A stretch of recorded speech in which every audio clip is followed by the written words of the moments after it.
আসসালামু আলাইকুম ওয়ারহমাতুল্লাহ। সম্মানিত ভাই, লাব্বাইক এক্সপ্রেস থেকে আপনাদেরকে স্বাগত জানাচ্ছি। আমি সাইফুল্লাহ।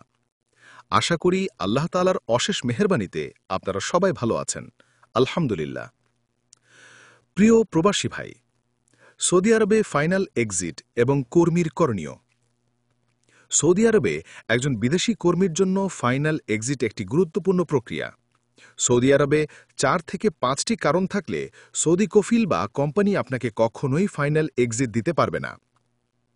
এখানে ফাইনাল এক্সিট না দেওয়ার কারণসমূহ, কর্মীর করণীয় এবং তার সম্ভাব্য পরিণতি বিস্তারিত আলোচনা করা হলো। যে 5টি প্রধান কারণে কফিল বা কোম্পানি ফাইনাল এক্সিট দিতে পারবে না। 1. গাড়ির মালিকানা, কর্মীর নামে যদি কোনো নিবন্ধিত গাড়ি থাকে। 2.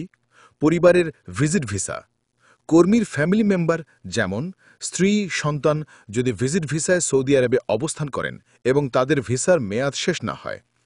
এই ক্ষেত্রে পরিবারের সদস্যদের দেশে ফেরত না পাঠানো পর্যন্ত ফাইনাল এক্সিট দেওয়া সম্ভব নয়। 3. আর্থিক বা বিল বকেয়া সংক্রান্ত মামলা, ইন্টারনেট বা ওয়াইফাই বা অন্য কোনো ইউটিলিটি বিলের বকেয়া থাকা, যার ফলে আইনি মামলা বা ট্রাভেল রেস্ট্রিকশন জারি হয়েছে। কিস্তিতে অনলাইন ইনস্টলমেন্টসে কেনাকাটার পর তা পরিশোধ না করা এবং সে সংক্রান্ত মামলা বা বকেয়া থাকা। 4. ট্রাফিক আইন লঙ্ঘন বা জরিমানা, কর্মীর নামে যদি কোনো ট্রাফিক মামলা থাকে বা ট্রাফিকের জরিমানা ফাইন বকেয়া থাকে যা পরিশোধ করা হয়নি। 5. অন্যান্য কোনো আইনি বা আর্থিক মামলা যার কারণে ট্রাভেল রেস্ট্রিকশন বা ভ্রমণ নিষেধাজ্ঞা জারি থাকে। কফিল ফাইনাল এক্সিট দিতে চাইলে কর্মীর করণীয় এবং ঝুঁকি।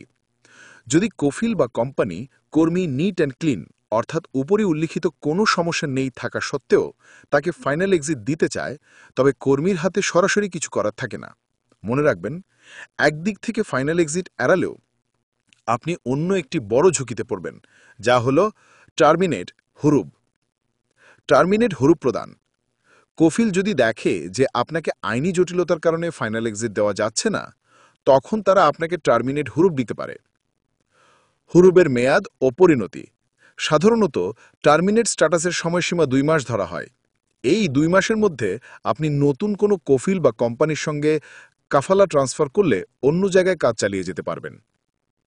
যদি ওই 2 মাসের মধ্যে নতুন কাফালা না পাওয়া যায়, তাহলে ইকামা সম্পূর্ণভাবে বাতিল হয়ে দেশে ফেরত বা অন্যান্য প্রক্রিয়ার বাধ্যবাধকতা পড়তে পারে।